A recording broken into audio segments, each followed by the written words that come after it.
Everyone, we're into the final video for this particular strand here, and we're going to be talking about AN6, which is solving problems that involve rational equations. Okay, so much like any regular equation, our kind of goal is to isolate x. If it's just a linear equation, just x doesn't have any powers associated with it.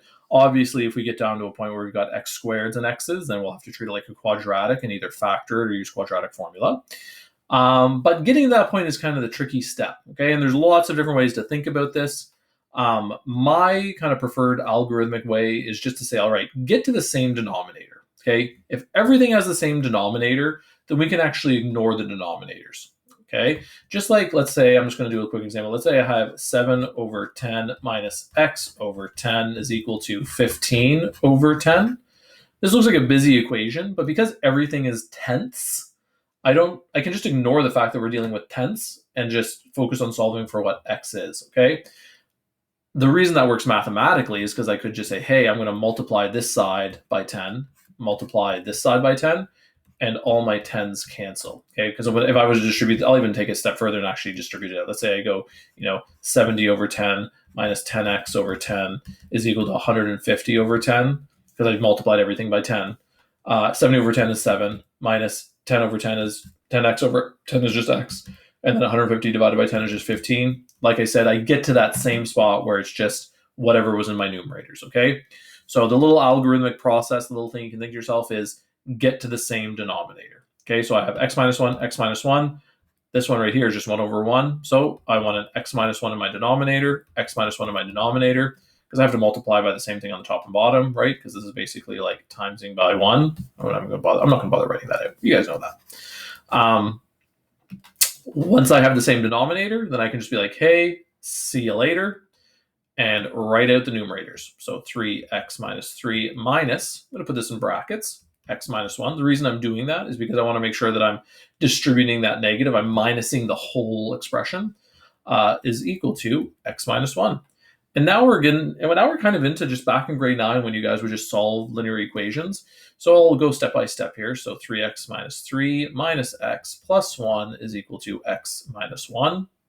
I'll clean up the left side first. That one looks the noisiest. 3x minus x gives me 2x. Negative 3 plus 1 gives me negative 2 is equal to x minus 1.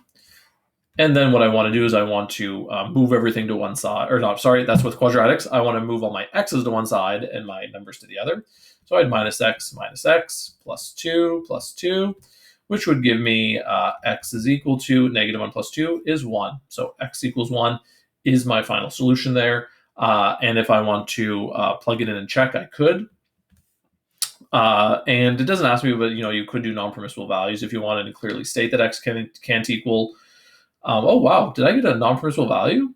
X can't equal 1? Oh, let me just do a quick little mental check here. Holy geez. 3x negative x, and then it's plus 1 is equal to x minus 1. Negative x positive 1. 3x minus x is 2x. Negative 3 plus 1 is negative 2.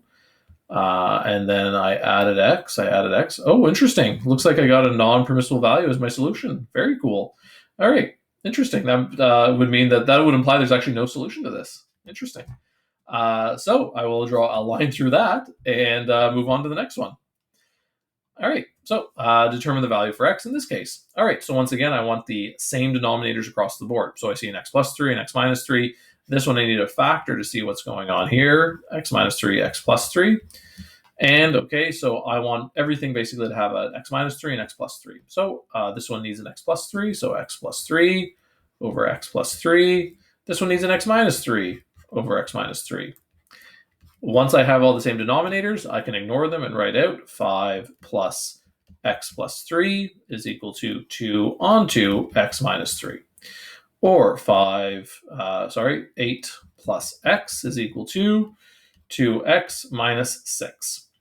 Let's go over here, and I'm going to add, so I would move everything, I would move my 6 over and my x over. So what I'm doing here is I'm going to add 6 minus x, and that's going to give me 14 is equal to x. And of course, I would just kind of make note of my non-permissible value and say x cannot equal to plus minus 3. And I have my solution for x there. Okay, let's go down here. And once again, I'm looking for same denominators across the board. So I'm just going to cross this out and rewrite as x minus 1, x plus 1. So this is kind of the template I want all for everything. So the middle one there needs a plus 1, so x plus 1, x plus 1. And the last one needs everything. It needs the x minus 1, the x plus 1, over x minus 1, x plus 1. Okay, everything is x minus 1, x plus 1 across the board. So I can now write this as x plus 3 plus x onto x plus 1 is equal to x minus 1, x plus 1. All right, let's simplify and clean up. So x plus 3 plus x squared plus x is equal to, I'm going to distribute this in here, which will give me x squared minus 1. By the way, I can always check that because actually this is coming from that original expression there. And look, in my mental math, I also got that, so that's good.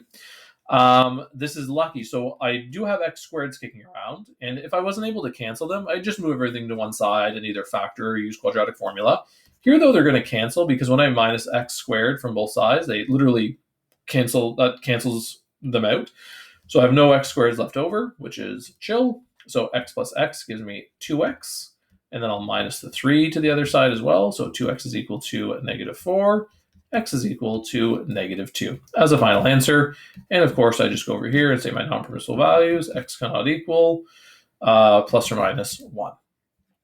All right, that's it for this video. And I'll see you guys in the next one when we start tackling quadratics. There's some stuff in here that gets done in a normal year, but which we don't do, by the way, so you don't have to worry about absolute value functions. We didn't get to that this year. But that's neither here nor there. I'll see you guys in the next video.